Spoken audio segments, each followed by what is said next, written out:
Good evening, model railroaders, and welcome back to the Second Section podcast, where it's just regular guys talking about model railroading. I am your host, Andy Dorsch, and joining me tonight in the studio is Mike Ostertag. Mike, how are you doing? Fantastic. You know what I just realized? No, I no idea. I just realized that in the intro, that one CP train that's kind of coming around that curve, coming right at us. Yeah. Or right at you. Yeah. That's the next curve where that big derailment just happened. Oh no. Down at Reeseville. I'm like, oh, I know where that curve's at. I'm like, because I think that's right around where the head end of that train stopped. I'm like, my. No, that's so now we have a bit of infamy on our intro. Yeah. Well, there's a lot of the CP stuff was done on that line, so I mean, I was just sitting there going, "Oh no, I know where that is." Yeah. Hey, that's all right. That's all right. We got a great guest on the show this evening. We do. Who? He's the guy that I caught him once on YouTube, and I thought he'd be a good guest for the show, but. You know, we'll see how it pans out. I don't know. We have Jimmy from the DIY and Digital Railroad here from his YouTube channel with us this evening. Everyone out in the section crew, give Jimmy a warm welcome here. Jimmy, thank you for joining us this evening. How are you doing? I am doing great. I've been excited about being on the show. Just really happy to be here and ready to talk trains. That's what we're here to do, right? So you're in a good spot. We have, just to give you a hint on how our show format works, live stream, that's all good. You've done YouTube before, but we also take quite a few comments from the guests that are joining us on the live stream chat this evening.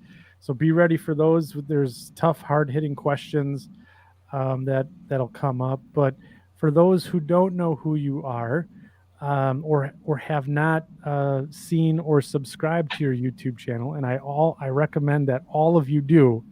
Why don't you give a little intro to who Jimmy is? Well, my name is Jimmy. I run the DIY and Digital Railroad YouTube channel.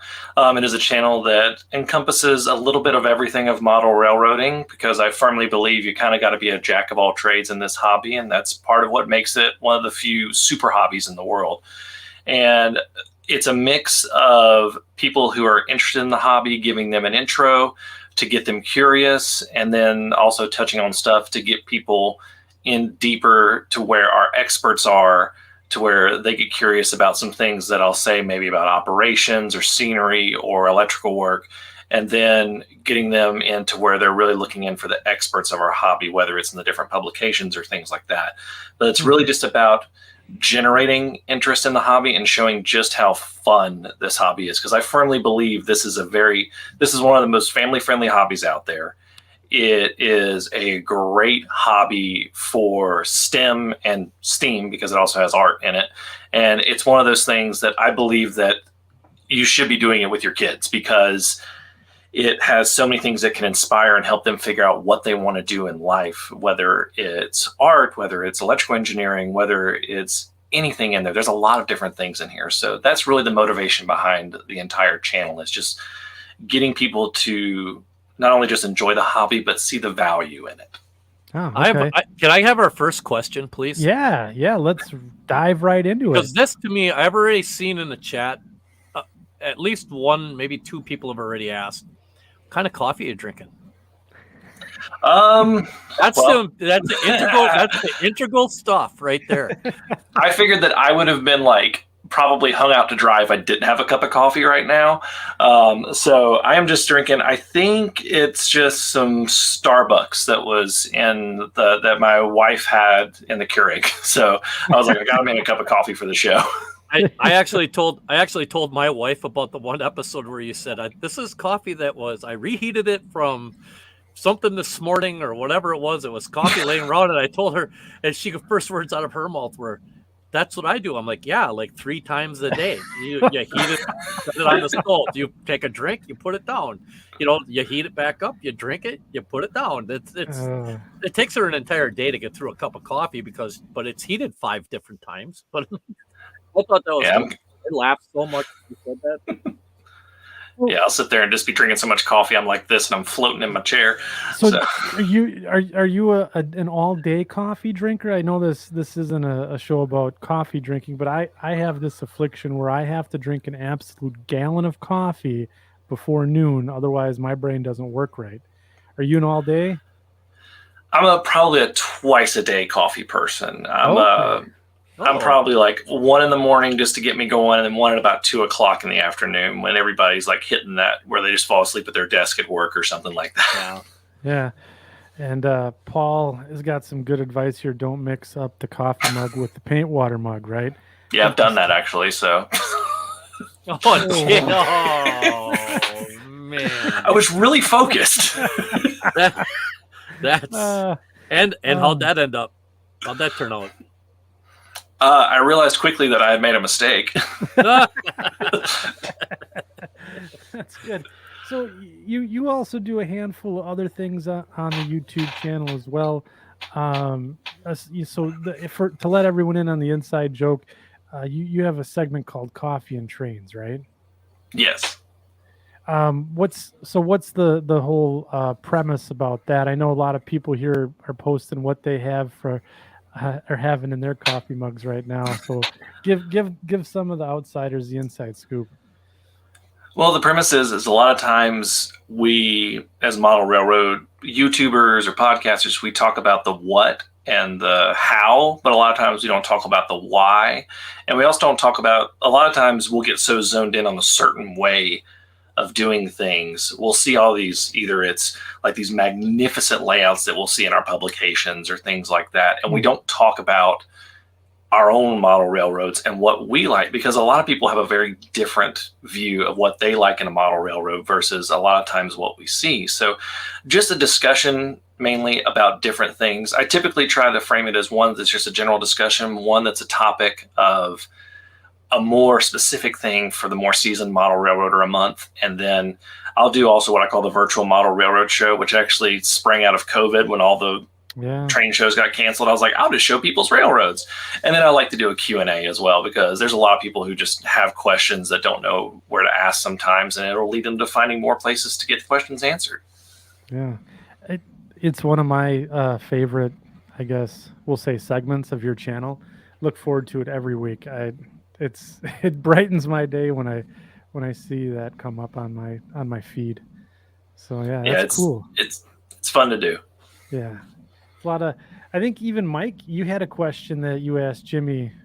It was in a couple of episodes ago on Coffee and Trains. I think you came up on there a while back, but I can't remember. Did I? It was. Yeah, you did. I was watching. I can't remember what I did 3 hours ago. I think you did, yeah. Yeah, so there you go. That's good stuff. So what did I ask? I don't remember. I'll have to look it up. Maybe one of our viewers from the section crew. Yeah, someone will pick it up. Our technical advisor and stuff like that. Liaison. Yeah, our technical liaison. He'll figure it out. So let's. So you talk about sharing and showing model railroads. I see there's a model railroad behind you. Why don't you talk a little bit about your I guess your model railroad that you currently have and some that you've done in the past? Yeah, so I've done, since I got back in the hobby, I've built 7 different model railroads. So nice. I really like the build process, but I've been perfecting this relatively small, actually very small track plan. This is, I call it the Twin Valley Railroad because I have twins, but, and basically I have the town of West Valley, which is behind me right here, which has a couple of industries. It has the classic Medusa cement, which I think everybody is required by law to have on their layout. Yep. And then it has this little edge of the layout lumber yard. That's really just one of those ones that's supposed to lead you to think that there's a bigger industry there. And that's just where the rail serve part of it is. And then over here, you can't see where the industries are here, but I have, I call it the East Valley industrial area, and you have basically a scrap metal facility, a small chemical plant, and a distribution warehouse. And then you also have a small yard. This yard doesn't work like a big classification yard. It's the kind of yard where a train comes in and just drops them off. And like you'll have a switcher come in and switch them and then do everything right there. But it runs on DCCEX, which is actually this right here. I've been running DCCEX for 2 years. And I will say this, DCCEX is getting to the point now where if they do everything that they're working on right now, or even half of it, it's going to give some of the big guys a run for their money. I am thoroughly impressed by what they've been able to accomplish. Really? For like a third the price, or below a third of the price, right? Like a quarter of the price. Yeah. So I'm naive to DCCEX. What is this?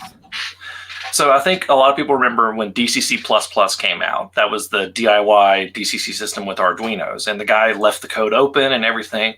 And a group of coders and old, some of the retired computer engineers and all that, they got together and said, well, let's see what we can do with this, because the original one, you had to have it hooked up to a computer and run it through JMRI and run the Y-throttle server in it to run it. And you could connect controlling with engine driver and Y-throttle and all those. But so they said, let's see what we can do. So they put a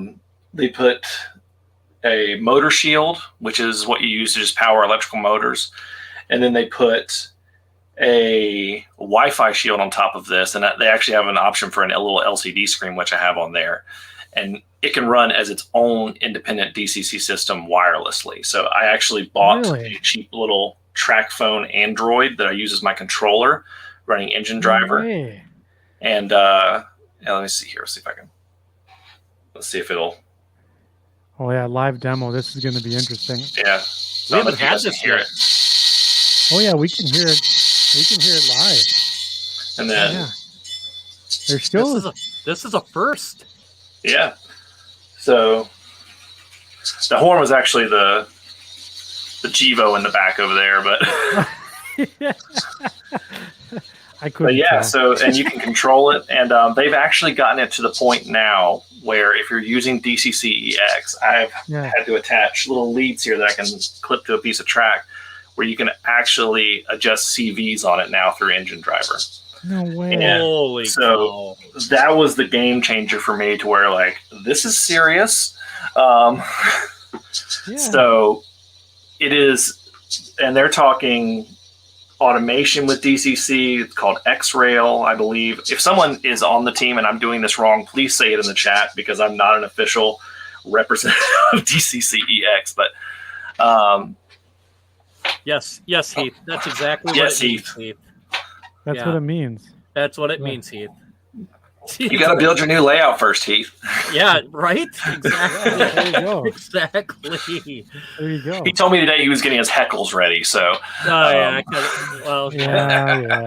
He's good for that. So, Jimmy, I've got one of the, I got mine from Martin Jenkins down in Australia. I bought one from him, one of the Arduino ones, and it's got the board on it with JMRI in it and the Y throttles, or the Y throttle stuff and everything.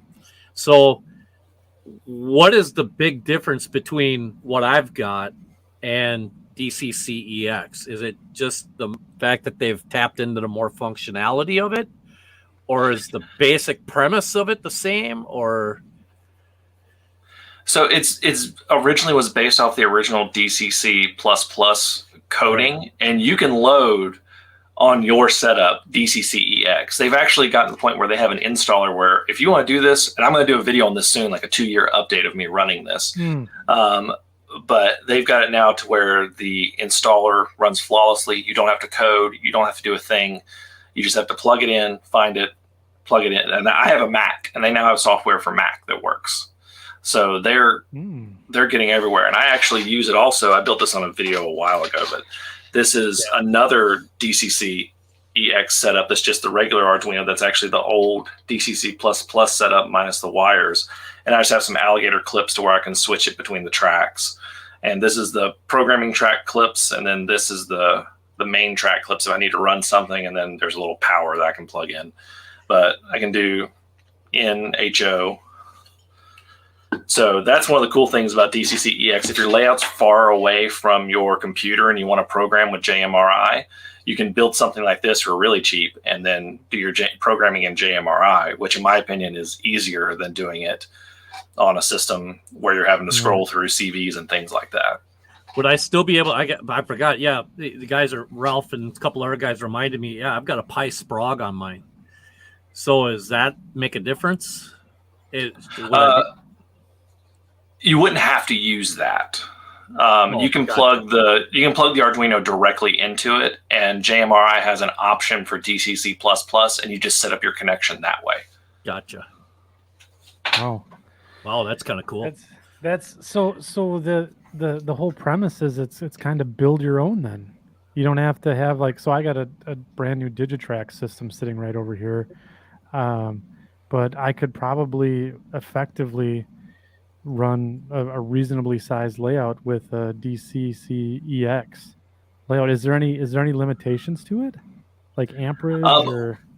The original motor shield, like the one I just showed you on there, has about a 2 amp max, so it's a little low there. But they just came out with their own motor shield that they designed that I bought and put on mine, and I think they're still making sure that all the kinks are out of it before they go, and they're updating the software with that. But it can do 5 amps.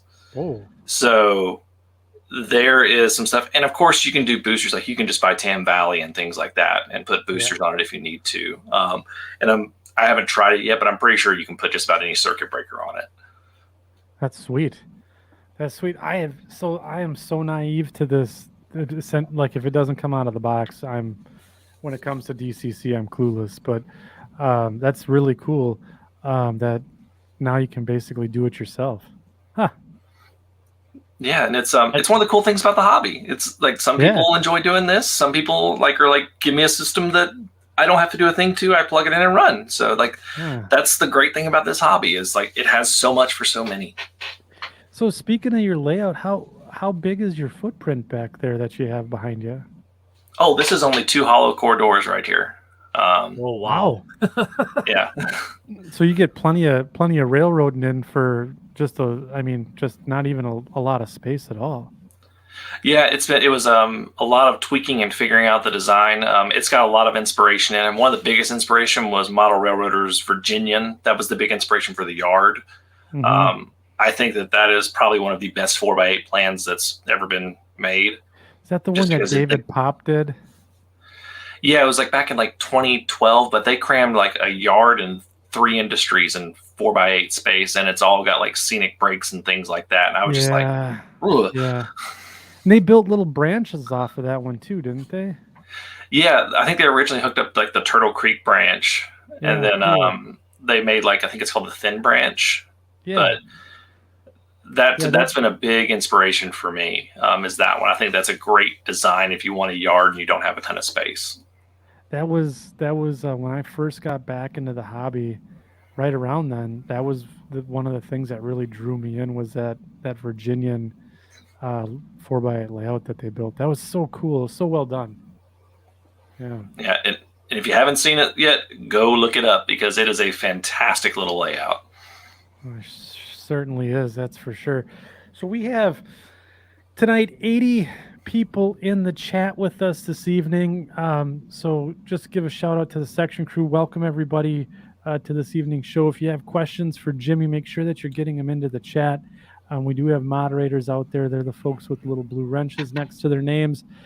So we don't want to have to kick you out of the chat. So keep it civil, keep it modeling related, and let's have some fun tonight. But so there's been I've been eyeing the chat as we've been going here. This isn't the only railroad that you have, is it, Jimmy? No, technically I have 4 layouts right now, which this is... I love this. I've got one of them in storage. So if anyone's ever watched my MR1 series, that one's sitting in storage, and I'm trying to figure out what I want to do with it because I built it to where I could expand it. It's a 2x4. It was designed to be like, if you don't have a ton of space. And I've seen people on Instagram and TikTok that have built this layout built a layout based off of it. And they said, I didn't realize I could do that until you showed me that. So that's another thing with the channel is I want to get people who don't think that they can do model railroading because they don't have a ton of space. They can do it. I named my project railroads like MRR. Okay. And so like MRR2 is a 1x6 HO scale switching layout that I'm finishing up now. And I think it's going to have a final reveal video sometime in August. And then I have a little garden railroad. That's a very little one. It's just a loop of track and a 6x10. And I built that for the channel, but I had a garden railroad as a kid. Really? My parents let me take over a flower bed in the back. And I learned how difficult those things are. If you think that building an indoor model railroad is difficult, build a garden railroad of any size. And it's just like you're dealing with all the real problems and you're trying to figure out stuff. And then you got the fact that you're taking it like a flower bed and you got to take care of it like that too. So, right. Weeding. Got to weed. Yeah. I had to weed mine the other day. There was like a 3-foot tall weed in the middle of it. I was like, that's a video onto itself. My wife would watch that one. Though if you could convince my wife to let me put a garden railway in, I'd be forever in your debt because she has said hard no on garden railway. But mine is 6 foot by 10 foot. Man, I plant I got a bunch of flowers in it. You know, I got a nice little one of those little pre-made rock waterfalls. I put it in there. Yeah. So, and my kids love it. Just get your son to do it. Just get your son to go ask like that. That's get him on your side there. Yeah. Yeah, you're right. That's the way to go. I got to use a proxy to go in there. So you talked about, I guess, as a kid, getting into it. Was that your first exposure to model railroading, or was it the classic like Tycho or Bachmann kit? So I was born. I'm probably gonna make a bunch of people feel old here. I was born. Yeah, that is it. I'm gonna write that one down, Heath. Yeah. But I was born in '88, so I was a kid of the '90s, and it was still like in the era of like. Yeah. Mike shaking his head. But one of my first memories, and this is going to make people are going to look at me like I'm weird, is I remember my dad putting in a little Nscale layout in his little shop in the back of his garage. And he had that expanding foam. And I don't know if anyone's ever smelled the expanding foam, like the kind that was in like the can that you poured out. And at least I remember I was like 3 when this happened. And I remember that smell. And anytime I get that smell, I'm just like, and I'm just like trains for something. Takes you back. Yeah. I had, I was lucky enough to live near not one, but 2 good hobby shops. If you are from the Greensboro, North Carolina area, I'm originally from just outside of there. And I had the covered wagon right off of I-85, which was a good one. Had everything from N to G. And then Bobby's Hobbies, which was in a town called Gibsonville. And they also they have a big garden railroad that they run. So that was probably some of the inspiration. But I was in Nscale from the very beginning. So I've done HO scale, but I've been primarily an Nscaler. I had a little 4x4 layout that my parents let me run when I was built for me and let me do all the buildings and stuff as a kid. And then I have the usual thing of going to college and 20s where I kind of fell out of the hobby, and then I got into, I think this is what happens to everybody. It's I got into a stable relationship and someone who's going to be okay with you getting a train. I was like, I'm going to buy a train. So I bought a Bachmann starter set about, what was that? 8 years ago was when I got back into the hobby. And that just sent me going from there. And at first it was HO scale. I was like, I don't want to go back to Nscale. And then I was like, I can do so much more at Nscale. And so I sold all my HO scale stuff on eBay and built the first iteration of this layout. And then we moved and that layout kind of got destroyed. So I built another one, but I didn't love it. And then I decided to build this one. And this is the one that I'm just trying to perfect. And I'm already thinking about building another one. A double decker. So we do have. So we got Wow. a couple of questions, Jimmy, and I want to make sure that we're getting those in there. So we had one. Let's see here from Anthony Borden. He says, "Hey Jimmy, would you ever have a computer run your layout like for passenger service?"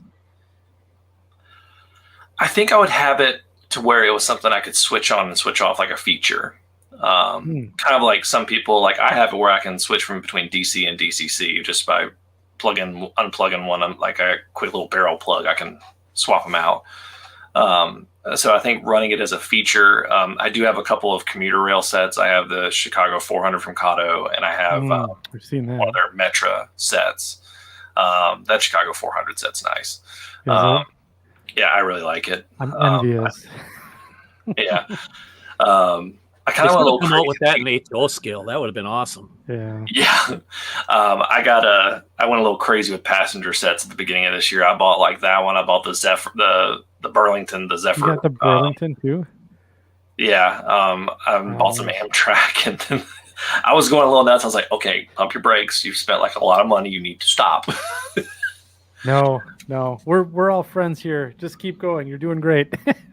Well, I had to save up. Like, I've got so many pre-orders right now. I'm like, whoa, you have pre-orders that are about to hit. Please stop. I suppose. Yeah. So, Heath from Humanity Junction says, "Will Jimmy model in any other scales, or is he sticking to N and G scale?" By the time he gets to be my age, it'll be S. I'm gonna do what? I'm gonna just go ahead and get the TT and what else? Yeah, double. I'll pick the hardest scale, and then I'll do narrow gauge. I'll figure out how to do S scale narrow gauge. That's what I'll figure out. Like, actually, there's a lot for that. Really? SN3 has actually got quite a bit more than people would think. It's actually a really popular scale for narrow gauge. But, yeah, I guess that makes sense. But I always thought that ON30 would be the number one. But I would probably bet that for sure. But yeah, S has got its 3D print your own ON30 Shea, 3-truck Shea. Oh, with functioning pistons and the whole 9 yards. Oh man, we're members of the North Carolina Transportation Museum, which is built at the old Southern Railway steam shop, which is massive. It's the biggest roundhouse still in existence. And I think they have a Shea and a Climax in there. They don't run because they're working on them. But that's in Greensboro, isn't it? Just south of Greensboro. It's in Spencer. You know where Salisbury is. Right, it's right in between Greensboro and Charlotte on 85. But I'm very good. I'm actually wearing the shirt right now. There you go. They have a good fleet of locomotives that run. They have a Jeep 9, Jeep 30, an FP7, I think an E7, an E3, that all run, and they'll pull their passenger train with it. Wow. Wow. So yeah, they got a lot of stuff there. Yeah, it's got to be the only operating E3 that I've ever heard of. Yeah, it's Atlantic Coast. It's the purple scheme. Oh yeah. Yeah, it's pretty. All right, we got another quick question here. It says, "Have you dabbled with ESP8266 Wi-Fi boards for MQTT automation?" So now I've done the little version of DCCEX that you can do with the chip. Yeah. But I haven't really dabbled that much. People probably think I'm a big coder. I'm not actually. I kind of taught myself like some basics, because I will get these where I'm like, I'll show people how to do this, and like in the way I'll do it. Then I'll get these guys that really know how to code, and they're like, well, you should do like this. And it's like 3 lines instead of 100 that you wrote. I'm like, oh, so I'm a video producer full time. Yeah. So I'm a video producer full time. So I like, the Arduino thing is just another thing where it's like figuring out the basics, and then I'll like, if I need people to help me out, I'll ask them. So, but I would love to know more. I would love to learn more.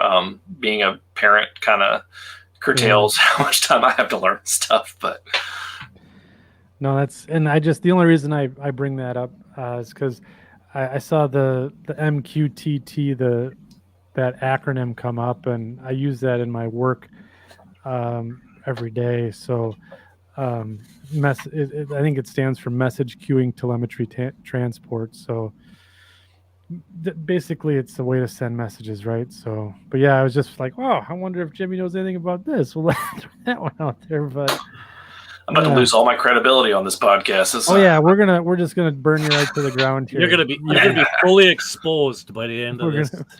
I'll just distract them. I'll just be like, "Look, blue box." There we go. Yeah, there you go. There we go. There we go.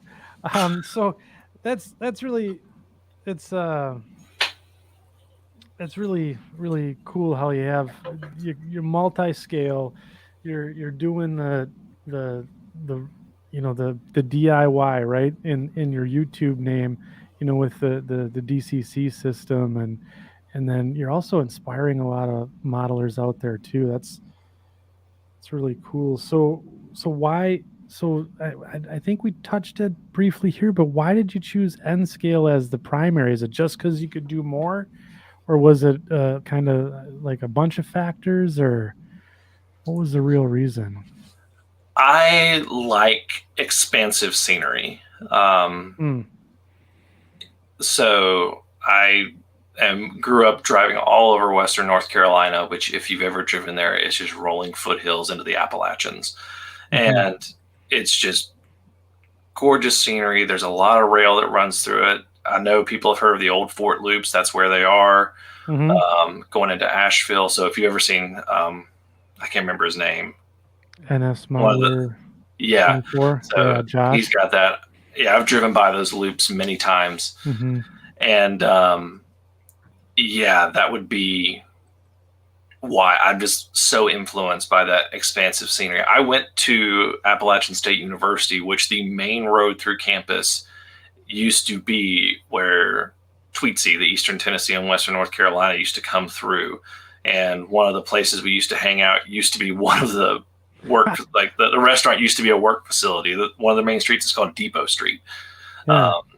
So there's a surprising amount of rail history here. Charlotte's kind of a hidden gem of rail fanning because you have a CSX and Norfolk Southern Junction, and you get a lot of, salute are great.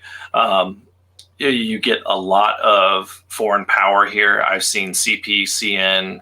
I see a lot of UP, BNSF. You, of course, have short lines like the Aberdeen, Carolina, and Western. So just having all those and then having all the expansive scenery, there's a lot of small rivers. So you get a lot of river crossings with bridges and things like that. So when I see that, that's what I think of with model railroading. So I want expansive scenery, and you're going to get that more in Nscale. Yeah, that's for sure. It's we had a guest on a couple 3 weeks ago now, Grant Eastman with the Southern Alberta Rail and his Nscale layout. It was just vast, and just so much space in between places. It was really cool layout. And he's got an awesome way to build trees, which I stole back there. So, I think Ron from Ron's Trains and Things did that method too. Yes, he did. Is that the wire and the twine and the? Yep. Yeah. And for background trees, they look pretty good. And then I got the boomer tree right there, in behind the coffee cup there. So I hope one day as good as Boomer. Same here. I hope the one day be half as good as Boomer. Yeah, that's for sure. So basically the inspiration then to have the Appalachian scenery, and the vastness is why you chose Nscale. That's really cool, and it's noticeable in your railroad behind you there. So, excuse me. So then what's so we talk a bit about that. What's the future of what you want to do going forward? Are you looking to get out of a room? And I think there was a comment in here that from Heath about having a 40-foot by 40-foot Nscale. What's the future hold for Jimmy and Model Railroad? Yeah, that would be 40-foot by 40-foot would be nice. Well, my kids are getting ready. We have a 4-bedroom house, and this is our spare bedroom. And so my kids are getting ready to. They're 3 and they're getting ready to split. For anyone who doesn't know, I have twins, and they're getting ready to have their own rooms. And it's going to be hard to do YouTube videos here. So I'm going to move down to. I don't park in the garage. That's kind of like just my piddle space. So I'm going to move down there, and I guess it's the first time I've said this publicly that I'm probably going to be building a new layout relatively soon. You heard it here first, point. Second section podcast exclusive. Yeah. I'm thinking, so I'm taking a bunch of different things. I was trying to figure out what to call it because it's a freelance design, but it's going to have 3 areas that are loosely based on real world places. So it's going to freelance connect the places. But I'm going to have a power station, Blues Creek Steam Station, northwest of Greensboro. So it's a coal-fired power plant. So it'll have that. And then there is a industrial area, which has one of the few loops that I've seen in prototypes down in Southwest Charlotte off Westinghouse Boulevard. I'm going to call it the Westinghouse area. So it's got a little bit of inspiration from that. And there's a town on a short line called the Yadkin Valley Railroad called Yadkin, which has a couple of really cool industries. It's got some timber, and it's got some building materials distributors around it. So, and it weaves around a river too. What was the name of that power plant? Blues Creek. It's spelled Belews. So it's like Bellows, but it's up in like the northwest corner, northwest of Greensboro, North Carolina, which is right in the middle of the state. And what was the name of the second one? You said the industrial loop. Oh, it's right. It's right. I don't know if it has a name. It probably does. It's off the Norfolk Southern R line. It's off of Westinghouse Boulevard in Southwest Charlotte, North Carolina. There's a quarry there. There's a bunch of industries. There's a big Siemens plant there. I don't think they make rail cars there, but I think they do like turbines and generators there. But that would be a very meta industry to model. It's like I'm modeling an industry where they're building passenger cars. So the Blues Creek, Westinghouse, and Yadkin doesn't ring a bell, does it? No. I'm trying to figure out what I want to name it because I'm taking it's basically making a giant triangle in Western North Carolina and connecting them. Yeah. But it's got a little bit of everything in it, and the industrial has a nice little yard where you can do drop-offs and things like that. So fantastic. Heath, again with some more heckling, but a real good question here. Will you share the layout planning process on your channel? Yes, I will. It's also going to be a double-decker modular layout. So because I love pain and suffering. Wow. You must. You must. So I'm going to this is Kato Unitrack over here. So I'm going to because you can salvage Kato Unitrack a lot better than just your standard track. So I'm going to take as much as I can off of this layout. And that's what's going to that's the reason I'm keeping Kato Unitrack, so I can save some money because I've got some double crossovers and stuff here that would cost me a ton of money. Right. But I looked at, if you've ever seen Roy Smith's Union Pacific Evanston subdivision, he has an oval helix in there. And I haven't seen a ton of people do that. And he did, it saves so much space in a helix when you're looking at a track plan. I was like, I'm going to do that. That's awesome. So he was a pretty big inspiration on my track plan. Yeah, Roy's got a cool channel too. He's slowed down in posting a little bit lately, hasn't he? But he's got some really good content. He's been doing layout tours a lot recently, which have been interesting. Yeah.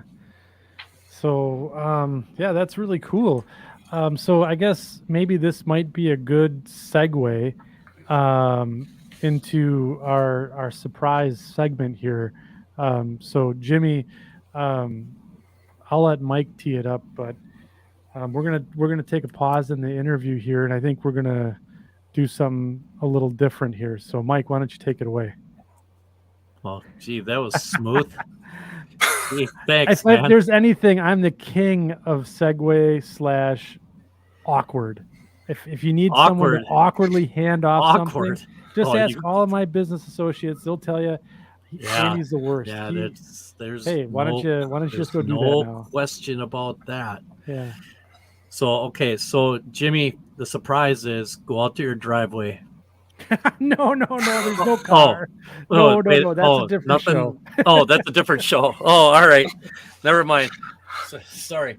I got a window right here, so don't be doing anything crazy. So, you mentioned during the pre-show that you like some short lines and stuff like that, and we know that you enjoy the short line of the show segment. So I thought I'd put together a special little short line of the show dedicated kind of to you, specifically for you. Yeah. So cue it up, big boy. Let's go. All right, here we go. The greasy meat hand bake.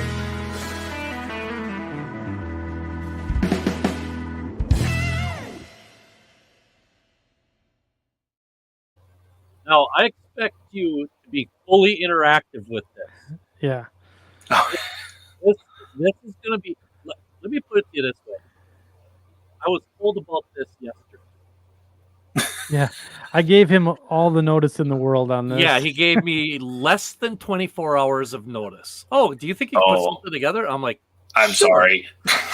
Sure. Nope. No, don't be sorry. This was fun. This was Mike's on vacation anyway. I'm on vacation. It's like I had anything else to do today. So, laundry and, house cleaning can wait. Yeah. But so let's see here. Here's our crack. This is our crack production team. I've got them working on.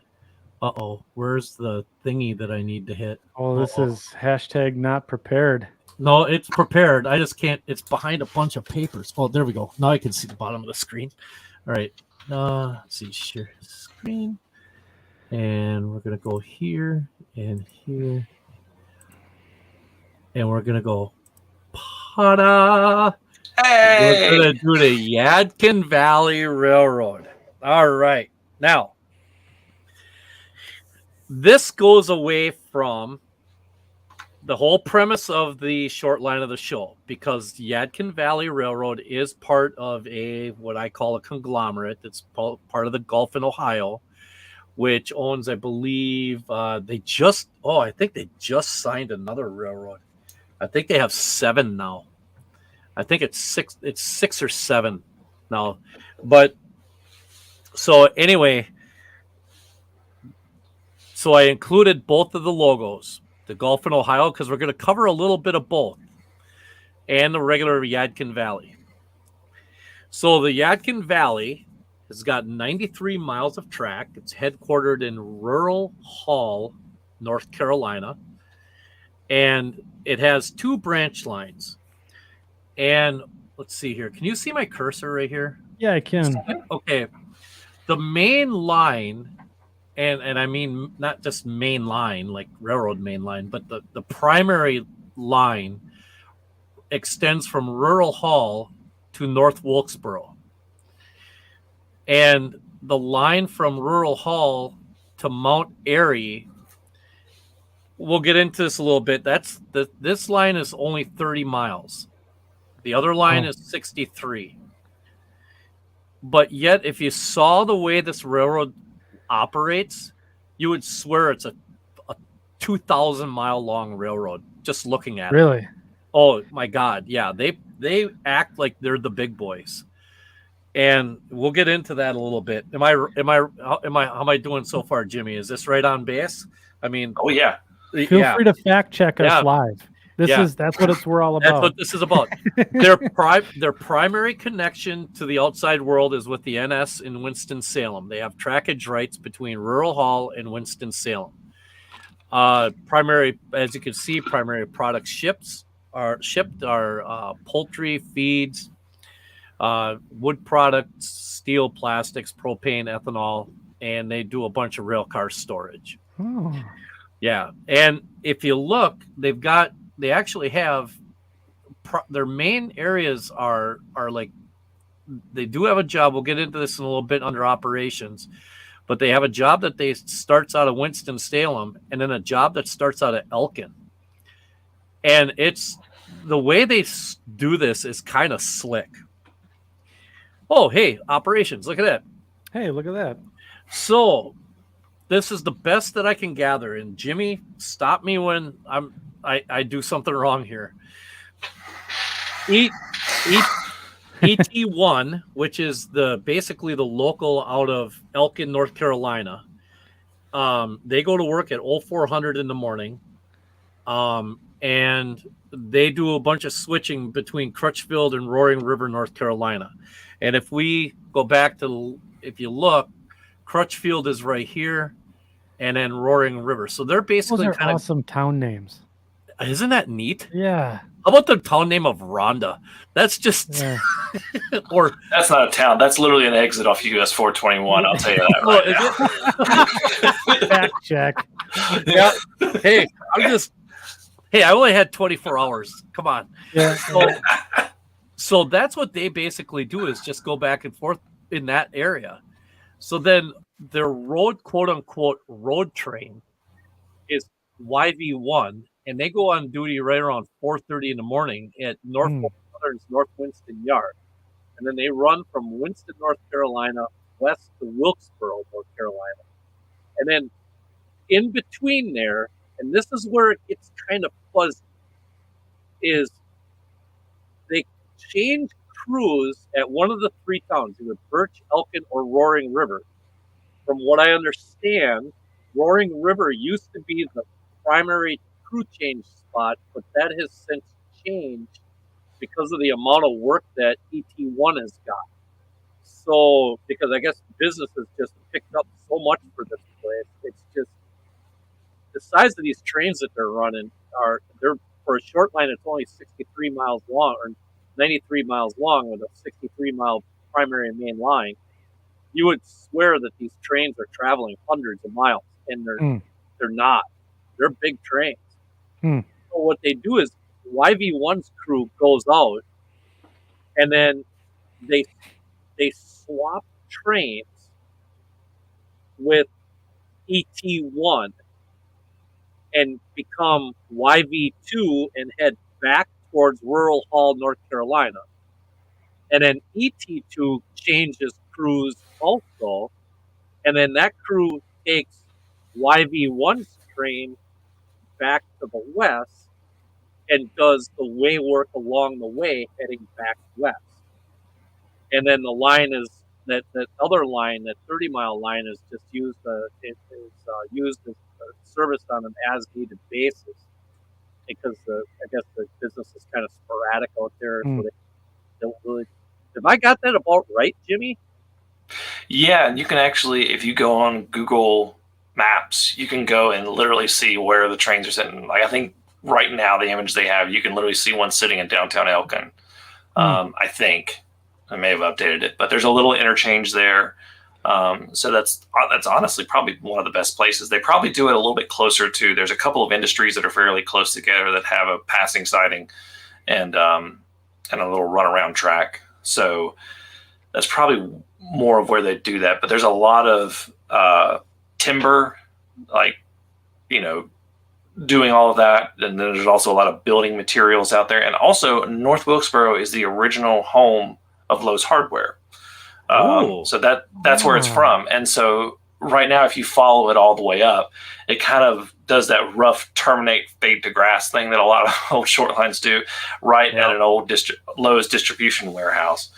And the majority of it is on there, but there's a lot of timber-based stuff and then also building materials up that line. That's where, and really the one that runs up to Mount Airy is there's a big quarry there. I don't even think they service it anymore. But they pull a lot of granite out of that quarry. But I think there's a couple smaller industries on there, but nothing like what goes up to Elkin and Wilkesboro. Yeah, and also North Wilkesboro, for the longest time, was a major NASCAR location. They were on their race schedule for decades, and then they went away. And now, did Dale Earnhardt Jr. buy the track and refurbish it, and now they're back racing there? They did, yeah. They raced there this year. Yeah. I don't know if he bought it, but yeah, that's one of the birthplaces of NASCAR. That's where all the moonshine stories. Wilkes County is the Wilkes County is like where, like, if you need moonshine in North Carolina, Wilkes County. That's where you go. Yeah. So it's, it's very steeped in that. North Wilkesboro started off as a place really where the moonshiners would race their cars. So that's that area right there. But North Wilkesboro sits right off, that speedway sits right off the highway, US 421, that runs right through Wilkes County. So yeah, that's cool. So now the early years of the Yadkin Valley. So operations on the Yadkin Valley started December 11th of 1989, and they began operation as a subsidiary of the Laurinburg and Southern under the Norfolk Southern's Thoroughbred Shortline program. So, like was mentioned earlier, I think it might have been either pre-show or like at the very beginning of the show. So this was an old Southern line. So it was part of Norfolk Southern at one point, and then in 1989 it became an independent railroad and a semi-independent railroad. And this is what they had. They started out with a bunch of GP7s and GP9s, and aren't those? But what's interesting about this is look at they took the time to paint the journal boxes on this engine. That's crazy. That's nuts. Just the journal boxes. It's just the rest of the truck looks like, Black. What's all it looks like the guy that painted this spilled paint all over here. But there again, it's just kind of a neat paint scheme. It's very simple. Pretty red. It's a cool looking red and white. I like it a lot. Stand out against some green trees. Oh yeah, this right here is their. I don't know why I'm pointing. I'm pointing at with my finger. Don't watch Mike on the screen. Yeah. That's the original Yadkin Valley Railway logo right there. So pretty sharp, really sharp. Here's a couple examples. I just kind of thought this would be kind of fun. The 201 was originally C&O 5827, and you can see a lot of the similarities to it. Obviously, one thing that's been changed is the battery box doesn't have the slotted door on it. That's been changed out with a louvered one, but for the most part, it's been rebuilt and everything. GP9 number 204 was a BN, a Burlington Northern unit at one point. Yeah, so I don't know. Why did I put GP0? Boy, I must have fat fingered. You got that one past the. You got that past the undiscovered locomotive. Yeah. So now we're going to get into what more people are probably going to realize about the Yadkin Valley, the Gulf and Ohio years, which is like 1994 to present day. And in all seriousness, it's really kind of cool. Yeah. This is kind of a neat railroad. So early on, they ran a lot of GP10s. Oh, cool. Yeah, and they painted a handful of them. But the majority of them they just left in the IC black, patched it out, just patched out the Gulf and put a Gulf and Ohio heralds on them. One interesting thing is they put this mesh screen over all the, like, almost like a spark arrestor of sorts. It looks like a giant mesh cage. I don't know. Jimmy, do you know any more about those spark arrestors? Because they're really kind of funky, really. It's just one big piece. No, but I can foresee where they're running because the line follows. I don't know. I'm trying to think is like would they do it because it goes through, and everyone who's not from North Carolina is going to laugh. This North Carolina's wine country. So the Yadkin Valley is North Carolina's wine country, and it snakes along a river. And I don't know if someone got mad at them about protected stuff, or I don't know. Yeah. So the one unit that's an oddball out of all their GP10s is the 8311, because that's the only one they have that has got a regular EMD Spartan cab on it. Wow. So right there is something that if you wanted to take a Jeep 9 and create a GP10 or whatever, you could, even if you had your own freelance railroad, here's a prototype for changing out the cab on a chop-nose GP9. They do this stuff, they did this stuff right in real life. But look at how high up that spark arrestor goes. That thing is huge. What's that? It's unreal. Isn't that something? It's just crazy. So today's Yadkin Valley Railroad power, they've got a handful of SD40-2s. They only have a few. And it's my understanding that those are kind of going away more and more, that they don't use them as much. Okay. But if you look here again, here's another screened off spark arrestor. And wow. I'm assuming this was air conditioning, but they also they've got several, I want to say they have 6 or 7 GP40-2Ls from the CN, former Canadian National units. Really? Yep. I tell you what, that solid black with just the way they have it like that, that's kind of sharp on those units. That looks really, really cool. So then enter in the SD. See, that's where the 0 is supposed to go. The SD6s, M's. Dang it. The SD6M. The SD6Ms. Yeah, the SD60M. A lot of exclusives here. Yes. A lot of new information coming out on this podcast. So the SD60Ms, they got them from CSX. They bought them. Yeah. And this is pretty much their primary road power right now.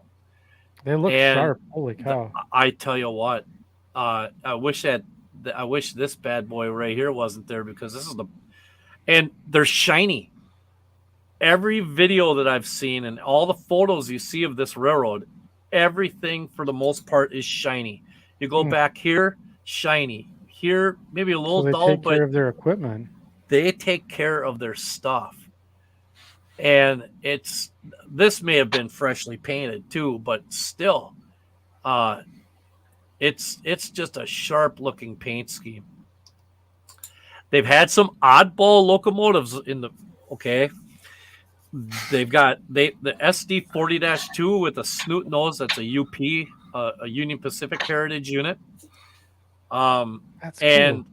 It's cool, but from my understanding is they don't use it very much. It's kind of a unit that's in reserve. Jimmy, is that about right, do you think? Or yeah, most of the time I'm seeing the 60s and the regular SD40s. Yeah. I think that might be actually the first time I've actually seen that one, so that should tell you. Yeah. And then they have what has been dubbed, or what was touted as, the cleanest locomotive ever built. This engine is a rebuilt SD40-2, I believe it was. And it's by, correct me, Knoxville Locomotive Works. Is that correct there, Jimmy? KLW is Knoxville Locomotive Works? This makes a lot of sense.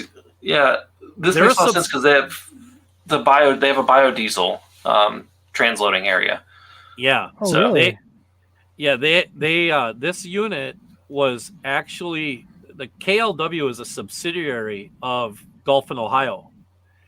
So this is a SE32C, and it was on the lead. It was used in the lead on this railroad for a lot of years. It's been sold. It's down in, is it California? The Mojave Northern, I believe, has it now. And it's down there. It's no longer on the Yadkin Valley, unfortunately, because it's kind of a sharp looking unit. But as far as freight cars goes, they don't have a lot of their own equipment. They've got some gonds, a couple different types of gondolas. They've got a bunch of these boxcars that look like this. You don't know how hard it was to find boxcar pictures without a lot of graffiti on them. Wow. Holy cow. It was tough, but I did it. So, but they only have this one style of boxcar. It's not like they have like 1,000 of something. They've got a pretty limited freight car fleet. So then we can get into modeling. You got anything to add so far? What the heck just happened there? You hit the back button. I did not. Sure. I did not. I didn't hit anything. Ooh, that was weird. You'd be surprised. Yeah. So, Jimmy, do you got anything to add here before we get into the modeling portion? No, we can get into the modeling portion because all my comments I think are going to come into the modeling. I'm trying to figure out if that's the US 52 bridge in the back of that picture with the gondolas. Oh, right here? Yeah. I have no idea. I can't tell. It may not be. I may go look it up real quick because I know where that yard is. So when it comes to modeling, I just happened to think I should have added a photo of an SD60M. I'm not sure if anybody even makes one, but I'm sure they do. Somebody probably has it by now. Oh, I'm sure there's one lying around. The only decals I've been able to find were by CMR products. And that's what the set looks like right there. Jimmy's got one. It's a Gulf in Ohio. It's a Gulf in Ohio. It's a Gulf in Ohio set. But it's a really sharp looking set of decals. I mean, so it's really kind of the only thing I could find as far as doing something along the Yadkin Valley line railroad goes. And then Intermountain actually made Illinois Central GP10s. So you could grab a couple of those if you see them at a show, because this is from a past run. And I'm actually surprised in this latest run that with some of the road names that Intermountain came out with, that they didn't come out with Yadkin Valley on it. But especially since they already have the Illinois Central stuff, it would have been why not, right? So it's a different stamp. Yeah, it's just a different stamp, you know. So they do make the Illinois Central GP10, and so you could go and just get that, combine it with that decal set, and away you go. If you want to model like early 90s to early to mid 2010s. So they have a big YouTube presence. You just go on to YouTube and look up Yadkin Valley Railroad, and there's quite a few different videos on there. They did also have a Cummins rebuilt SD90 on the property at one time. I think that one might still be there, isn't it, Jimmy? I could not tell you. Oh, I used to live so close to it, but now I'm about 2 hours away from it. So gotcha. I've been away from it since about 2014. There was a long form news story on it way back, like in the 90s, where one of the lead anchors at a local TV station rode along with them, and that's where I saw it for the first time. Oh, nice. Let's see here. They have a big presence on Flickr, but it's kind of mixed in with a bunch of other Gulf and Ohio type things. So you kind of got to just, like I said, I did a search for it. This is the way the search came out. You just have to go through it and just kind of sort through it. There's some really, really cool albums and photos in there out on Flickr. See, they have a Facebook presence. Well, Gulf and Ohio Railways has a Facebook presence, and it's kind of encompasses all of their railroads, but yet they feature certain portions of each railroad as they go, and these are from several years ago. But here's a cool picture right here of the Yadkin Valley. Wow. That's pretty sharp, isn't it? Isn't that gorgeous? Yeah, it runs along the Yadkin River, which is a very pretty river. Yeah. Oh my. North Carolina is weird because it has what's called the fall line, so it doesn't have any like one single big river, but it has a bunch of medium to small size rivers, and Yadkin's one of those. Yeah. And it runs. You can go look at the route, and it just follows right along the river. So there's a lot of opportunity for modeling small bridges and things like that. And it's just like it's very scenic. So it's got that nice combination of scenic, and it's got some good operations with it. So, like I was saying before, YouTube, Facebook, Flickr. I got the Pinterest thing up there. I'm sure they're on there. I didn't have a chance to check that out. Some of the pictures I got off of here were from railroadpicturearchives.net. Some of them are from localphotos.com.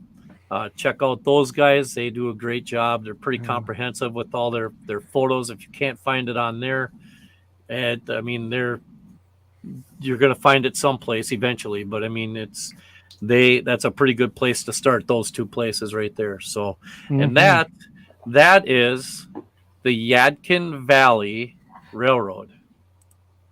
That was fantastic. Hey, well done, Mike. So, yeah, go ahead. You're gonna jump in, Mike. I cut you off. No, I'm trying to take a breath. Oh, well, fair enough. So we ended on modeling, and Jimmy, you said you had a comment about possibly modeling the Yadkin Valley or others, and I wanted to pry into that just a little bit if you wanted to talk about that,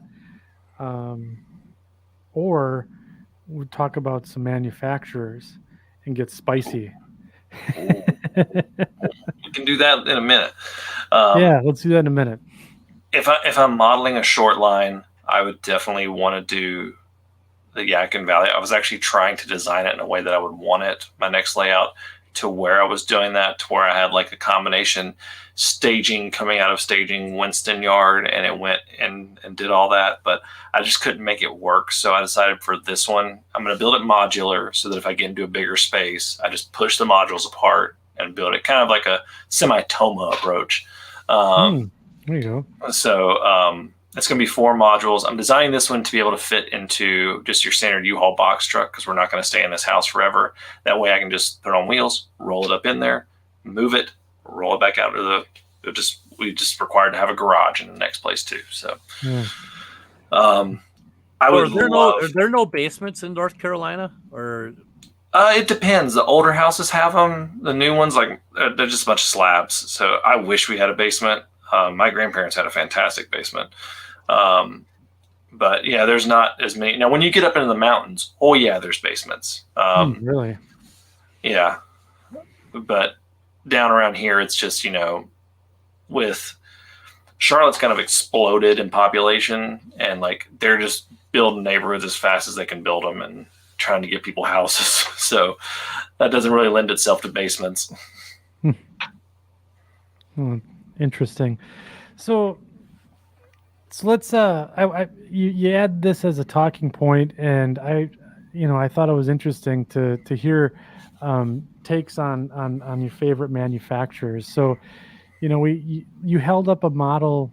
It was an SD60M during the short line segment. Was that the Atlas model? That is the Atlas model. Yeah. It's one of the first ones I bought when I got back into Nscale. It was used on eBay. Okay. So it still runs. I need to really probably work on it. It does not run great. So I probably need to do some maintenance on it. But yeah, I think I have a couple favorites. I think if you're an Nscale, Kato it's a staple, especially if you're doing nothing but diesels. Katos are just bulletproof. There are manufacturers who are more. Now, I will say that now that I've been getting some Scale Trains ones, I think Scale Trains gives Kato a run for their money. But I think that Kato probably has them on volume. I don't really know the details, but probably has them on volume. But Sure. I like a lot of what Scale Trains is doing in the hobby. I think they've been a pretty solid disruptor. And I've also really been enjoying Broadway Limited's Paragon 4. Yeah. They finally got the capacitor in Nscale, and that just that makes them such smooth runners. And I have a couple of Paragon 4s. I have the Y6B, which is just a beast of a locomotive. Like, I was thinking, like, I get all these crazy ideas in my head for videos, and that's the one that made me think of, like, could I get a model train to pull a car? But that one's just a fun. My son calls it the blue train because I have the Norfolk and Western fantasy scheme, because that's my favorite. Yeah. Norfolk and Western scheme is the blue and the yellow. And then of course I have the where did I put it? I'm not going to take it out of the box because it's really big, but I've got the Kato Big Boy. I have done the DCC conversion on it because I think the DCC installed ones are coming out at the end of this month, supposedly. But yeah, those are the manufacturers I like in terms of rolling stock. Of course, if you're an Nscale, Microtrains is the one. But I think that Atlas does great stuff. I have good stuff from Athearn. I haven't purchased anything from Trainworks yet, but I want to. I kind of want to purchase some of their undecorated stuff and see what I can do with it. And I actually, just because it happened, I bought Exact Rail from Scale Trains and just had that come in. So I was like, all right. I was like, might as well just jump on the bandwagon here and just do that. I have a lot of that. One that I'm happy that's coming back is I really like Fox Valley. Fox Valley was one of the first ones that I really started buying stuff in Nscale for, and they're really good locomotives. They're really well detailed. They're super easy to convert to DCC because they have that 6-pin jack on there. And I have a Jeep 60, which if you talk to anyone in Nscale, they're kind of hard to find those, and I will never let it go. And I take care of that thing like it's my baby, because I can never found like another one at a reasonable price, because people will put them up there and they'll just be like, oh, I'll take $200 for it. I'm like, I'm not paying $200 for a DC. Like, it's a great locomotive, but I'm not paying that much for it. So I will never let that locomotive go. It's not 200 great, right? It's not 200 great. It's great, but it's not 200 great. Like, if I'm paying 200, I want it to already have DCC in it. Right. So you talk about your favorites here. What, like, if you could just tell a manufacturer, what to make, or what would you like to see from them in the future, what would it be? I think that Bachmann needs some competition with starter sets. I think that Kato has good starter sets. They just don't have enough of them in terms of Nscale. Obviously, Walters does some, and they have a good thing. But what I really want to see, and what the really interesting thing about this is, I was listening to an interview with Shane Wilson over there, and he kind of like was dropping these little bitty hints about Scale Trains maybe thinking about doing something like that. Set. But I think you don't take and do like a starter set with like a Gevo or an SD70. You do them nothing but F units. Those are easy to manufacture. Like, it's a block of metal and a motor and a shell. Right. And then you just take a couple of box cars. You take the simplest cars you can do. You don't even do tank cars. You do box cars and gondolas, and then some one-piece caboose. Yeah. And then you can even partner with Bachmann or Kato or Atlas, and you get them to do the track, or you can do the track yourself, But just some simple starter sets. I also would love to see, and I think that you can do this now especially with Nscale, like, I just want to see like someone just come up with simple boards where you can plug in these 21 pin and the next 18 in Nscale, and just have them DCC ready, but just put those simple boards in there, figure out how to make them. I do not know the intricacies of manufacturing, so probably someone in the biz right now is looking at them like, he's an idiot. But Oh, I no. would just love to see, like, I know that the margins are probably going to be low on that kind of stuff. And like, I know that the higher margins in model railroading are really for the pre-orders and the nicer end and that kind of stuff. But I really would love to see, and you don't have to do a ton of them. Just do your big, like, do a Santa Fe, do a Union Pacific, I'm trying to think what's a good East Coast one. I guess the Pennsylvania or New York Central, some of the big ones. I love New York Central. You can barely see my 20th Century Limited poster right there. Just those kind of things. I really want to see the entry level come back. I want my kids to have the options of like the old Tyco and Lifelike sets that I was at the tail end of. And I think that, and I get why they're not there, but I wish there was a way to figure it out. That's the one thing. Everything else I think is great. I mean, you've had these people complaining about saying like, oh, the hobby's dying and all that. I was like, the hobby's exploding. Like I get more people messaging me about how do I start? How do I start? How do I start? What do I need? Can you send me some info on what I can get and what I should do? And that's just gone up and up and up. So I was talking with a couple years ago, I was talking with Joe Fugate at a model railroad hobbyist, and he really thinks we're entering a second golden age of model railroading based on what he sees. Yeah, I don't doubt that at all. Just, I mean, yeah, look at the stuff that's coming out. Yeah, entry level. So if you could wave your magic wand and cure one of the ailments of the hobby, more entry level stuff. Right. Yeah, more entry level stuff, and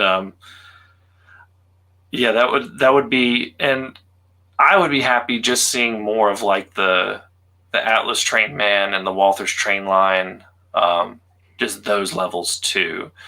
In locomotives, I think the rolling stock they have is great to get someone started. That where you can find them for like around $15 for a piece of rolling stock on websites. Like I think that's great. I just want to see more locomotives. I think Walther's has the great. They have those DC. I forget which ones they are, but they have those cheapo little diesels that you can sometimes pick up for $60. I just want to see more of that, and I want to see the ability to people to do that. And I know that it's a margins issue, and that the nicer ones, pay the bills. But I would just like to see some options for that. And I do think that there are some that have options. Like I think the way that Kato structures it, where it's DCC ready for under $100, which if you do the math on inflation, yeah.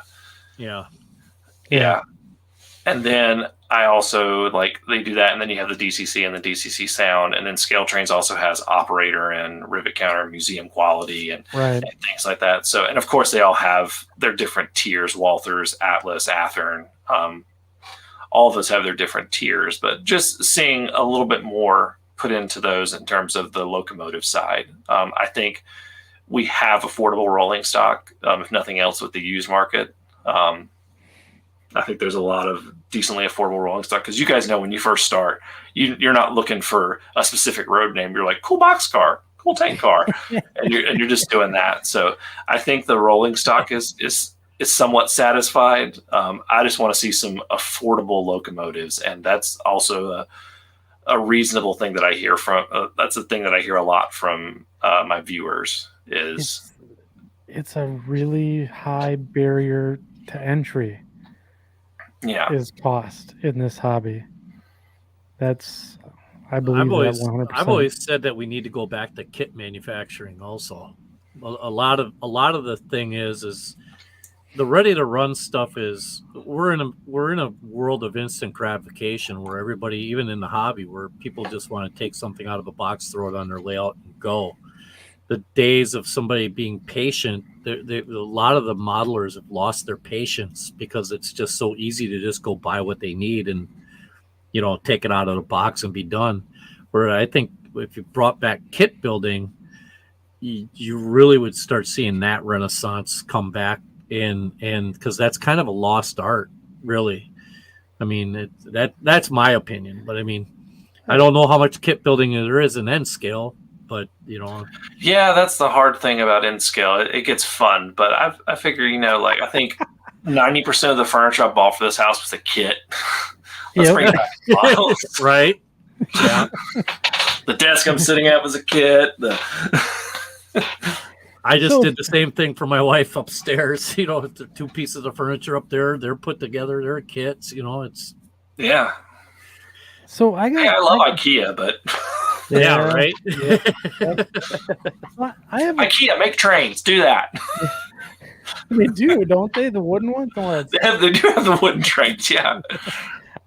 So I got a question for you, and so we talked about so that's for the overall hobby, the greater good, but selfishly, if you could have a manufacturer build you a model, what would you want them to build? Is there something out there that you just wish you had?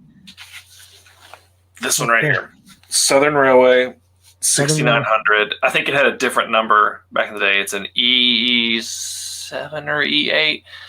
It's at the North Carolina Transportation Museum. It is a gorgeously restored locomotive, shiny Southern green paint scheme. It's got the crescent on it.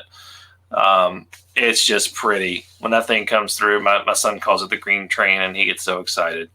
Yeah, that's the one that I would like to see. That one, and then just more of the heritage locomotives that aren't Union Pacific.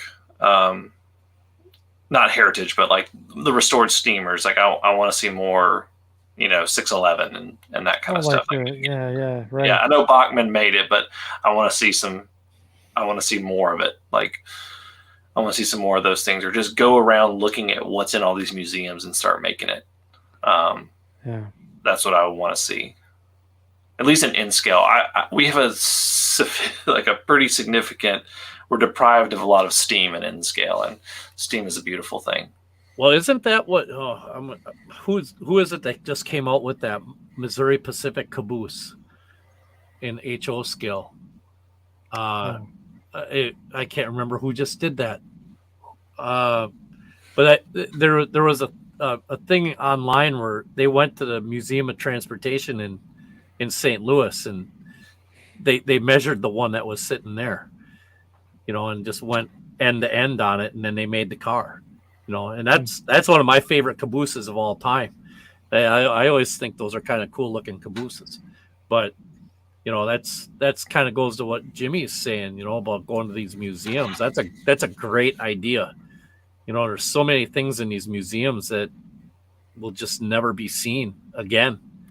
Yeah, there's a ton of I'm consider myself very blessed that I live an hour away from the North Carolina Transportation Museum, which has so much, and it has a great model train shop right across the street, a little choo-choo shop. So you can literally go ride a train and then go buy a train. I love that. Yeah. And they also have the Central Carolina Nscalers have a setup, and they're there every other Saturday running their N-track setup. So you can go in there and watch them run it as well. And so we go there a lot because my son always wants to go. He's like, train museum. Yeah. Take me too. I'll come. I come North Carolina. I will take you there. It is a great place. Yeah. They have a lot of old, you can tell people just donated stuff to hey, can you just hold this here? Like there's an old Amtrak, I think it's a F40. Yeah. It's sitting out there with the old scheme on it. There's the old Norfolk and Western hoppers. There's one that's sitting out there. They've got a lot of maintenance of way stuff. A lot of stuff that if you needed to model some things and you needed to go see what it looked like, you could just walk around out there and just take pictures. That's cool. I just had a question on the tip of my tongue and now I lost it. I'm sorry. Man, I was just going to say something. Oh, well, I'll think of it shortly here. Sorry about that. I have a question. Yeah, go ahead. So do you ever get out and do any rail fanning specifically for what you might be doing for a layout or for an episode of your show that you might be doing? Do you ever just go out and say, I need to get out and just start taking pictures of this because I might need to do that one day or I might do that as an episode one day, or just for the pure fun of it? Or do you ever get out and do any rail fanning? I don't get out. I'm really like slammed with between the kids and my job and everything right now. I wish I could because, like I said, Charlotte has tons of it. We have like a massive intermodal facility at the airport. There's a huge yard in North Charlotte for Norfolk Southern, and CSX has a couple yards too. But whenever like I have my camera, I've got some great places that inspire me.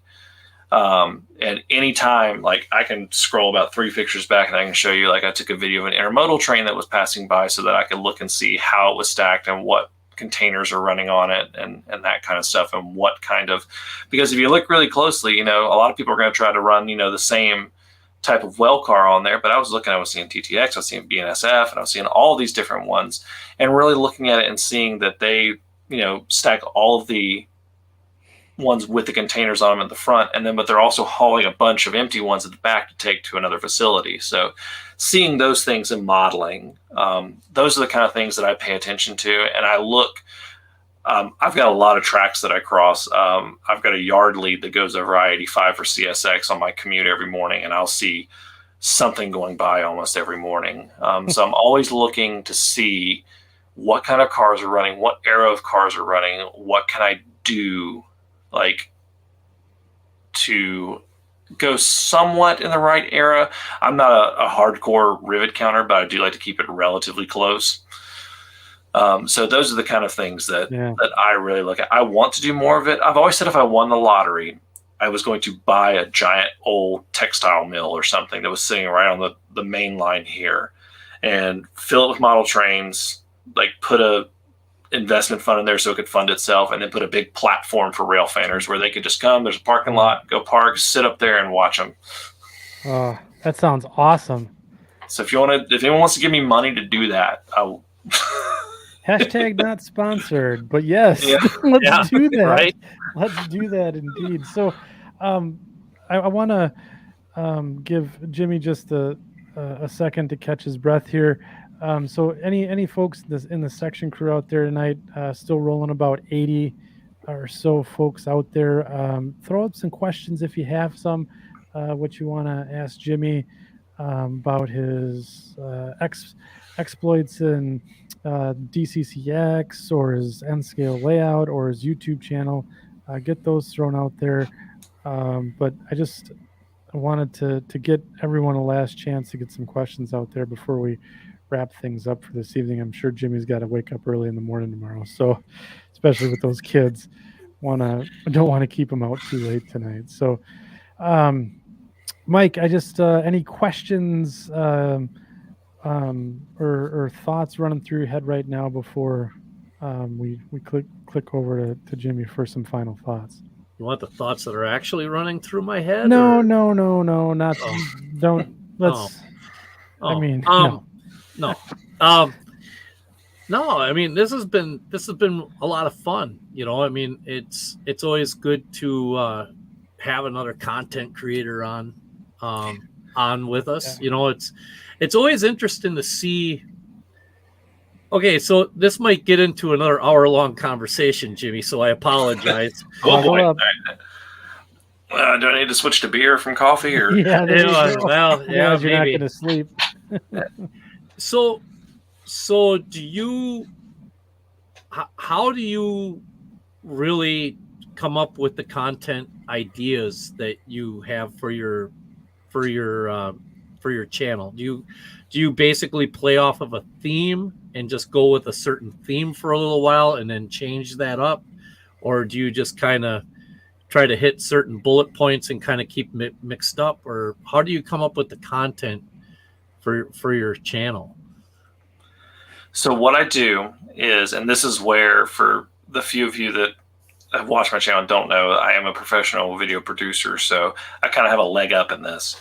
I have a content calendar that I fill out, and then I also keep a note on my phone, which anytime I have an idea, I will just write it down, and I can go back and structure it.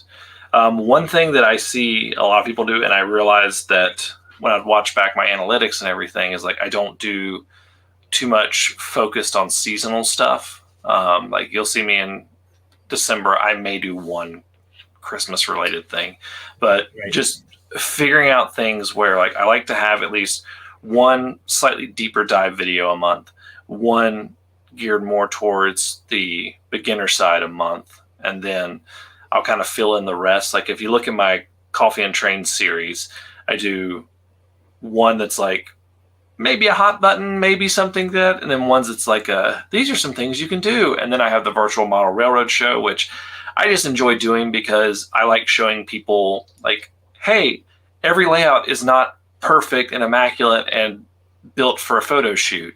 You know, these are what all model railroaders look like. This is all stages of building. It's like, check it out, you know, because I think that people can really see these things and they can really get down on themselves for layouts. So I'm like, no, it's like, this is what all of us are going through. And like, you know, this is all what all our different model railroads look at from all over the world. And then, of course, I started doing a Q&A because I started getting so many questions. I was like, I need to start answering some of these. And some of the topics kind of fall into my lap, whether it's comments or someone emails me something or something like that. But it's really just figuring out a basis for thing. I really look at, I don't know if you guys have analytics for this, but really like you can tell that model railroading is a winter hobby for most people. Yeah. Right. Because the analytics really surge in the winter. Like my views will almost double in the wintertime, and then like May and June they take a big dip, and I'll actually take that time to experiment a little bit with some different things and see what works. But I'll just write down ideas. Let me just read some of these. More it's exclusive fun. content. Yeah, more. Yeah. So here's some funny ones. Putting DCC in a Brio train. That's one. Well, I don't know if you can. I don't know if I want to put a 12-volt battery in a wooden train. You could do it. You could do it with that little yellow tank car that they make. Hollow that out. Yeah.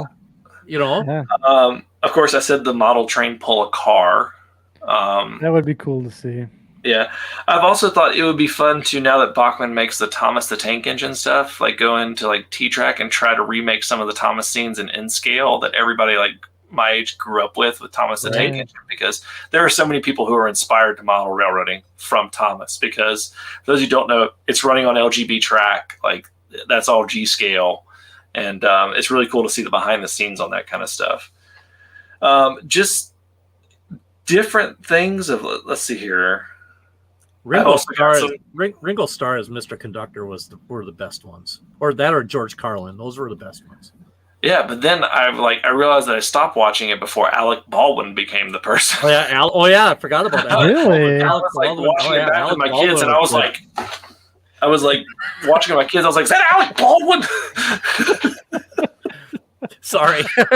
Yeah, and then they went, but like I have an idea of like putting a model railroad portable in a rolling suitcase. Like, why not? Like, that literally you could open it. I want to build something called the Gauntlet, which is just these ridiculous track tests for doing like locomotive reviews. Like, have it go through a bunch of non-powered turnouts and see how far it goes, or have a little block where you can like do like hill starts on grades, and you just move it up a block and it's a different grade, and see like how high it can go. How much do like behind it. just like you call it an the Eliminator. I did. Yeah. You never been to a truck pull? Oh yeah. They tow basically, yeah, it's gonna be like, it's called, the trailer is called, right? Oh, they could have like a truck pull. That would be awesome. He's gonna write that down now. I would. I'd watch that all day. Tractor pull for trains. There we go. I'd watch that all day. That's awesome. But I want to show people also how I put the Arduino projects permanently on my model railroad, because a lot of times I just show you the wiring and don't do that. But like showing people that and showing how to get like circuit boards made and that kind of stuff. Yeah, so just some things like that. So, but I just like have a content calendar that I'll fill in and I'll shift stuff around. I'm trying to get a little bit better about short form because a lot of younger modelers are there. Hey, Boomer. So, very big admirer of your work. It's fantastic, and it makes I look at mine and I was like, oh. Oh, don't do that. Yours is. Oh no, yours is I'm not serious. good. But yeah, I forgot what I was saying. So I think. Yeah, sorry about the boomer. I was like, hey. Threw that out there. No, it's yeah, we were talking about this one's for Ray from Around the Layout podcast. Yeah, we're talking about doing a tractor pull with locomotives instead. Tractor, yeah. But you were talking about how you're gonna get Arduino and show the more permanent setup and those types of things. I think is what we're going with that before I rudely threw up the boomer in front of you. Jeez. Yeah. So, no, that's good stuff. So we're getting a lot of questions here, Jimmy. If you wouldn't mind fielding a couple more, and then I do want to touch on one more topic to kind of prime you in the back of your head. So, what's the next? So you talked about the short form content, getting into like I'm going to guess like YouTube Shorts and TikTok. Is that where the future of your channel's going? No, everything is going to ultimately support the YouTube channel. I think you guys might know this, and for those of you that don't, YouTube has the best creator platform out there of anything. TikToks is not great. There's a reason that TikTokers want to become YouTubers, and it's not the other way around. Right. This is a great place where I can do stuff. I really, for TikTok, just kind of like cut down my things and put some stuff there, but YouTube is going to be my primary. I'm not going to just be like, hey guys, bye, I'm going to TikTok. Never. No. But I'll put some stuff up there. I like Instagram Reels more than I like TikTok. There's a really solid group there that does a bunch of that, and you can find a lot of good model railroaders and rail fanners too. Like there's one named Queen City Rails right here out of Charlotte, and he does some phenomenal stuff. Get some great finds. So it helps also. Like another big thing here is I got Lionel about 40 minutes away from me on the other side of Charlotte. Yeah. I didn't know that. Yeah, they're in Concord because they have a big diecast NASCAR business. So their headquarters is literally right outside of Turn 2 at Charlotte Motor Speedway. Wow. Yeah. That's kind of cool. That is awesome. So since we did the boomer, hi and how are you? Chris Bell had a question. So who are your inspiration model railroaders? I really think because I'm very video centric, and he was the one that really saw a lot of it. I think David Pop from Model Railroader. Yeah. I think he's one of the biggest ones, especially his New Haven line. I'm sad that it's gone. I loved his New Haven line. Trying to think of a few others. Just really ones like, I think for scenery, you got ones like Luke Towan, who really makes you feel like you can do the scenery as good as he does it. Yeah.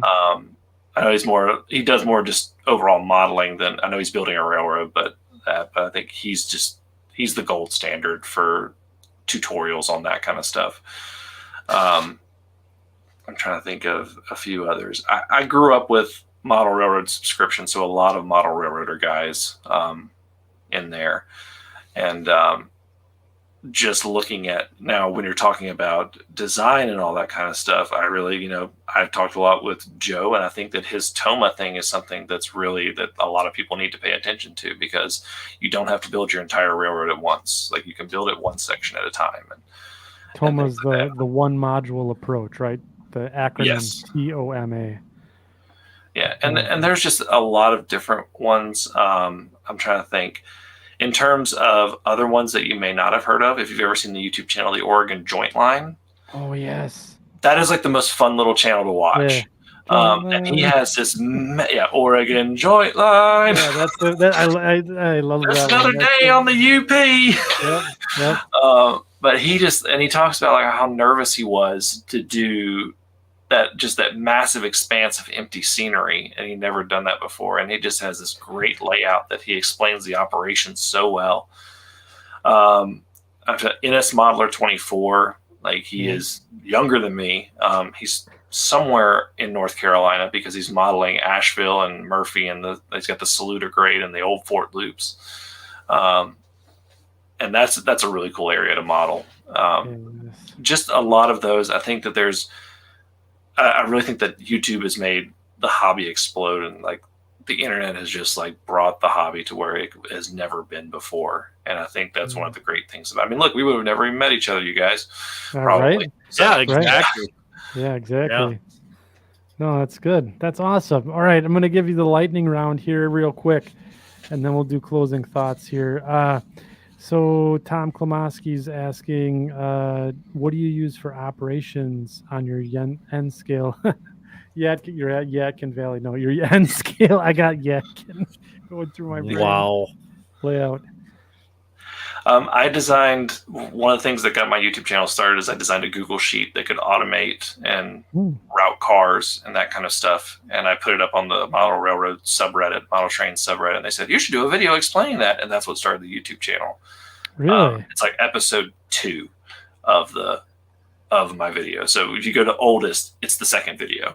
Okay. And it basically just takes and like has all the industries on my old layout and sorts the cars and routes them to it. And that's what I'll do. I don't really I'll kind of do car cards and waybills, but yeah. Yeah, that's cool. I'll have to go back. I'll have to go back and see that second one. I don't remember it. It's rough. Is it rough? Oh, good. Good. That'll make me feel good about some of the that'll stuff make us on feel a lot channel. better because we went back and looked at our very first couple too at one time a while back, and I'm like, oh boy. Yeah. So Darby Rail Services asks, how you do the clouds on your backdrop? That is bulletin board paper rolls from either Hobby Lobby. I think it's from Michael's, which is, if anyone's outside of the U.S., that's like a craft store chain in the U.S. And that's what that is. Oh, wow. That's amazing. That is outstanding. Let's see. So you painted bulletin board rolls. That's cool. Yeah, totally. Yeah, that's what I did. There was one other one that came in. I think Chris Bell asked it again. It was, are you going to do any more dollar store videos? Because those were good too. I'm gonna kind of branch them off because I think I've run out of stuff in the dollar store because they never change what they have. And I'm just gonna do budget finds. Like, I went to Harbor Freight and I just said like, this would be cool. This would be cool. This would be cool because I love Harbor Freight. Yes. Yeah. And they have a lot of good modeling tools in there in addition to regular tools. So it's kind of like a surprise. It's like, whoa. So I've got a whole bag of Harbor Freight stuff to go through in a video coming up soon. Yeah, that's awesome.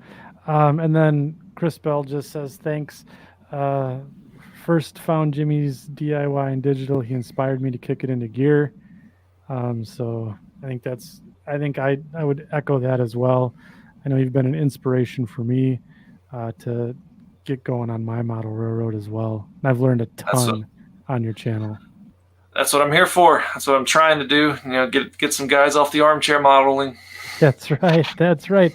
So before we tie down for the night here, Mike, any closing thoughts or commentary before we sign off?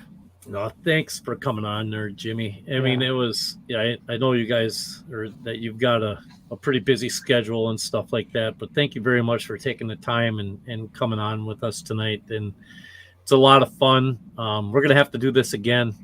Yes. I'm down. This was fun. Yeah, it's good time. The live form is a little different than the recorded form, isn't it? Yeah. Where's my teleprompter? Because I do use a teleprompter. Well, you did fantastic. It was great. It was great for sure.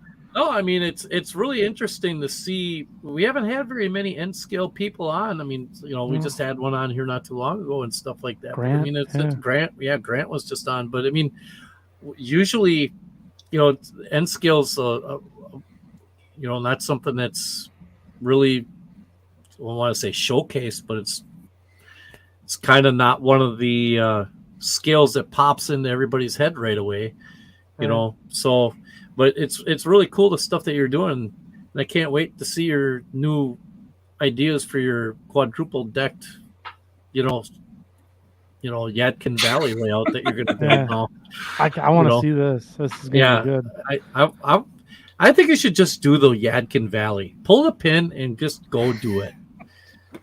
I might just do it and just like base it off the track plan's on my laptop, so I don't have it here where I can pop it. I'm still modifying it, but I've got the track plan pretty much down. But yeah, Nscalers, we're coming for you, HO guys. See this? X18 decoder. This is our 21 pin decoder. We're coming for you. We're ready. This was step 1. There you go. That was so cool. That's another video that you guys should go and check out when you did the Broadway Limited installs there on those F units, those New York Central ones. That was just fantastic. So if you haven't checked out Jimmy and the DIY and Digital Railroad, please do so. Heath has put in the chat here tonight multiple times. We've put the link to his YouTube channel there. I've also included it in the show notes and description of the video. So again, I wanna say thank you, Jimmy, for coming on, taking the time. This has been a blast, and we really appreciate you taking the time and answering the questions. So any final thoughts, closing, anything you want to impart upon the audience here before we close up shop for tonight? Don't be afraid to fail. I have failed so many times in this hobby. It is part of the hobby, as long as you're not catching yourself on fire or something.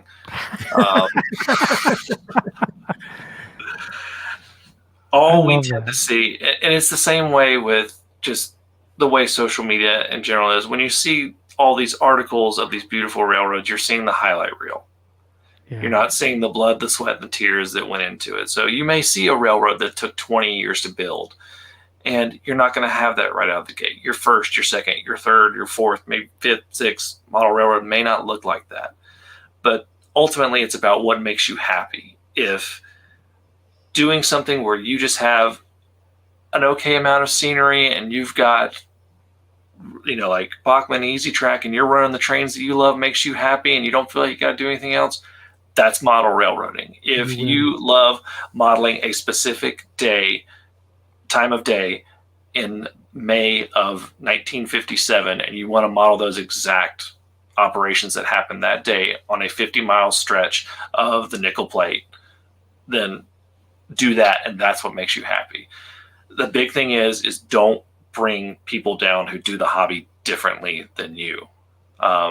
Always be inclusive, always be welcoming to people into this hobby, and our hobby will continue to grow.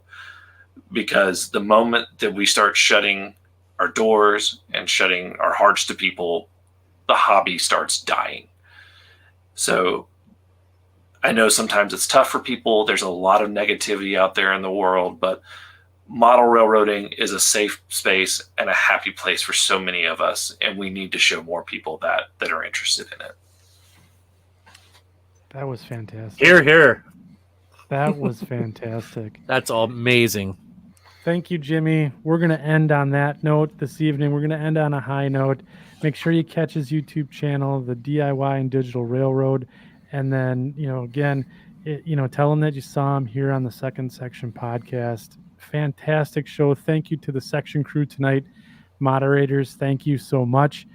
We will be checking back in 2 weeks with our St. Louis RPM extravaganza show with Bob Frischella and his rail fanning of the St. Louis area. Thanks, everyone. Good night. Good night.